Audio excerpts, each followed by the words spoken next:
आज हम लोग कंपनी के बारे में जानेंगे। कंपनी क्या है? तो कंपनी एक व्यापार करने का एक बड़ा रूप है।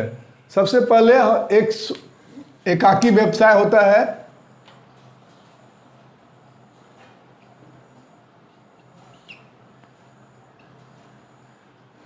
एकाकी व्यवसाय, सोल ट्रेड्स, यानी जिसमें एक मालिक होता है, छोटा छोटा दुकान चलाता है और उसमें जो है लोग व्यापार करता है। फिर दूसरा जो है उससे बड़ा रूप हो गया साझेदारी।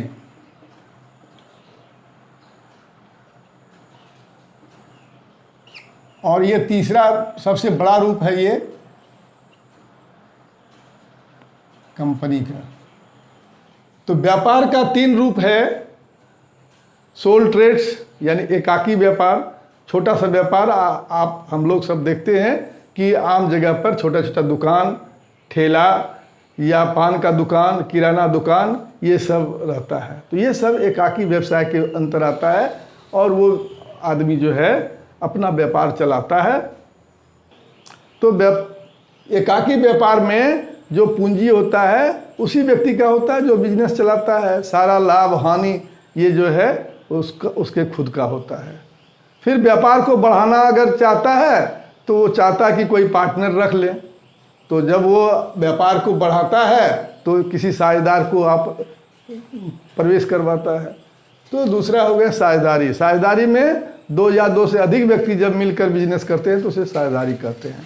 और कंपनी जो है इस दोनों से भिन्न है, ये अलग है।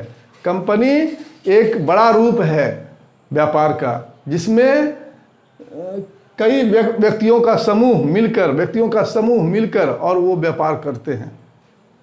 तो पूंजी लगाता है व्यक्तियों का समूह, लेकिन मैनेजमेंट एंड कंट्रोल जो होता है मैनेजमेंट के अंदर होता है। जो पूंजी लगाता है वो खुद मैनेज नहीं करता है, बल्कि मैनेजमेंट एंड कंट्रोल दूसरे हाथों में होता है। मालिक और मैनेजमेंट दोनों अलग अलग होता है। एक मालिक, इसमें जो है मालिक बदलते रहता है, यानी मालिक इसका शेयर होल्डर होता है, अपने शेयरों का क्रय विक्रय करते रहता है। तो मालिक तो हमेशा बदलते रहता है। कंपनी का मालिक शेयर होल्डर होता है, लेकिन वो ट्रांसफरेबल है, यानी हमेशा उसका एक शेयर बाजार होता है, अपना अगर ज़रूरी हुआ तो शेयर को बेच लेता है। तो कंपनी खोलने का क्या प्रक्रिया है? सबसे पहले कंपनी खोलने के लिए अगर पब्लिक कंपनी खोलेगा तो 7 व्यक्ति होना चाहिए जो कि सोचेगा कि हमको कंपनी खोलना है। तो केवल सोचने से कंपनी नहीं खुलेगा, इसके लिए ज़रूरी है कि वो एक जो है आपस में एक मीटिंग बुलाए 7 व्यक्तियों का और एक प्रस्ताव वही तैयार करे। उसमें जिसको रेजुलेशन रजिस्टर कहते हैं, उसमें जो है कंपनी का नाम, उद्देश्य, क्यों खोल रहे हैं, कितनी पूंजी होगी और कौन कौन पैसा लगाएगा और किस तरह का व्यवसाय होगा, व्यवसाय कहाँ खोलेंगे, हेड ऑफिस कहाँ होगा, पूरा प्रस्ताव लेकर फिर जो है उस प्रस्ताव को फिर हम लोग क्या करते हैं, इस प्रस्ताव को हम लोग तैयार करते हैं। तैयार करने के बाद उसको कार्य रूप में हम लोग जाते हैं सबसे पहले लोकल अथॉरिटी के पास, यानी लोकल अथॉरिटी जो कि बिजनेस से रिलेटेड होता है उद्योग विभाग में, और फिर वहाँ पर हम अपने अथी को पास करवाते थे। सबसे पहले 7 व्यक्तियों का एक समूह जो है एक संकल्प पत्र तैयार करता है कि हम कंपनी को खोलेंगे, और खोलेंगे तो क्या बिजनेस करेंगे और फिर कितना हम पूंजी लगाएंगे। तो उसके बाद दूसरा इसमें आता है रजिस्ट्रेशन का, टोटल डॉक्यूमेंट्स को तैयार करना, रजिस्ट्रेशन तैयार करवाना, और फिर तीसरा फेज आता है कंपनी को स्टार्टअप करने का। तो स्टार्टअप करने के लिए सब क्या होता है, कंपनियों की पूंजी जो होती है वो एक छोटे छोटे टुकड़ों में बटा होता है। एक टुकड़ा एक शेयर कहलाता है। तो अब सबसे पहले तो जो लोग खोलेगा वो शेयर को परचेज करेगा, शेयर खरीदेगा, और बाकी फिर जो है पब्लिक के बीच में शेयर को बेचकर पूंजी को जमा किया जाता है और फिर जो है बिजनेस को शुरू किया जाता है। तो कंपनी शब्द जो है कहाँ से शुरू हुआ?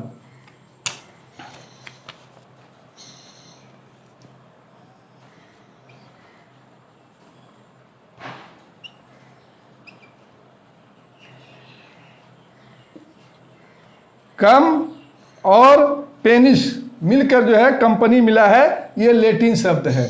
इसका मतलब होता है साथ साथ चलना, साथ साथ मिलकर काम करना, और यहीं से इसकी उत्पत्ति हुई है। अब जो है कंपनी क्या है, तो इसमें सबसे पहले है कि कंपनी एक ऐच्छिक संस्था है। ये क्या है? एक ऐच्छिक संस्था है।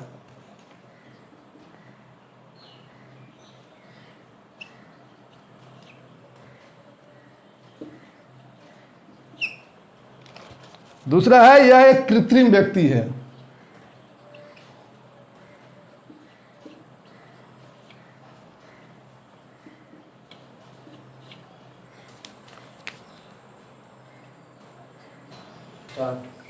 कंपनी ऐच्छिक संस्था होती है, इसमें अपने इच्छा अनुसार कोई भी इस पर कोई दबाव नहीं होता है। आपको अगर कंपनी खोलना है तो उस पर कोई दबाव नहीं होता है कि आपको खोलना ही है। आपकी इच्छा है तो कंपनी खोलिए, आपकी इच्छा नहीं है तो नहीं खोल सकते। ये ऐच्छिक संस्था है। कृत्रिम व्यक्ति, कंपनी जो है कोई व्यक्ति नहीं है, बल्कि यह जो है कानून के द्वारा बनाया गया एक कृत्रिम व्यक्ति है। इसका जो निर्माण होता है यानी फॉर्मेशन होता है वो कानून के द्वारा होता है। उसके बाद पृथक वैधानिक अस्तित्व, इसमें जो है खोलने वाला मालिक और कंपनी दोनों अलग अलग होता है। दोनों का जो अस्तित्व होता है अलग अलग होता है। कंपनी का जो मालिक होता है शेयर होल्डर होता है, और कंपनी अलग होता है। मालिक बदलते रहता है लेकिन कंपनी जो है वो स्थिर रहता है। दोनों का अस्तित्व अलग होता है। सीमित दायित्व, इसमें क्या है, जैसे साझेदारी में अधिक लाभ हानि हो गया तो घर का जमीन जगह बेच कर देना पड़ता है। लेकिन इसमें क्या है, जितना अगर आप एक शेयर खरीदे हैं और कंपनी बुड़ जाता है तो एक ही शेयर के बराबर आपको हानि हो सकता है। अस्थायी अस्तित्व, कंपनी जो है बहुत लंबे अवधि तक चलता है, यानी लॉन्ग रन में बिजनेस करती है। ये जो है किसी व्यक्ति के मर जाने से, चले जाने से कंपनी पर कोई असर नहीं पड़ता है। ये लंबे अवधि के लिए खोला जाता है। सार्व मुद्रा यानी सील, कंपनी का अपना एक सील होता है जिस पर मोहर लग गया, वो कंपनी का अपना काम उस मोहर से करता है, अपना सील है। और अगर सील नहीं लगा तो वो जो है वैध नहीं होगा। जैसे कि आपका कोई सर्टिफिकेट है, उस पर अगर स्कूल का मोहर लगा तो वो वैध हो गया। और अगर CLC आप लिए हैं और उस पर इस कॉलेज या स्कूल का मोहर नहीं है तो वो जो है कोई नहीं मानेगा। इसी तरह से कंपनी का अगर कोई भी कागज है उस पर कंपनी का सील लगेगा तभी वो वैध होगा। अंशों का हस्तांतरणीयता, यानी इसमें जो है शेयर जो होता है वो ट्रांसफरेबल होता है। आज आपको जरूरी है पैसे का, आप बेच लीजिए, कल आपके पास पैसा है फिर आप जो है शेयर खरीद सकते हैं। उसके बाद प्रबंधता स्वामित्व का अलग अलग होना, इसमें जो है मैनेजमेंट अलग होता है और मालिक अलग होता है। कंपनी का जो मालिक होता है वो शेयर होल्डर होते हैं, लेकिन management and control managing company के द्वारा कमिटी के द्वारा होता है। इसमें जो है 50% या उससे अधिक जिसके पास शेयर होता है वो मैनेजमेंट का जो है चुनाव करता है। और यह जो है पूरी प्रक्रिया जो है प्रजातांत्रिक है, यानी जिस तरह हम लोग वोटिंग के आधार पर जो है इसमें भी चुनाव किया जाता है।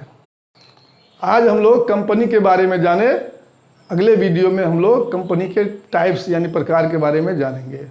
वीडियो अगर पसंद आए तो इसे लाइक करें, सब्सक्राइब करें और अपने दोस्तों में शेयर करें।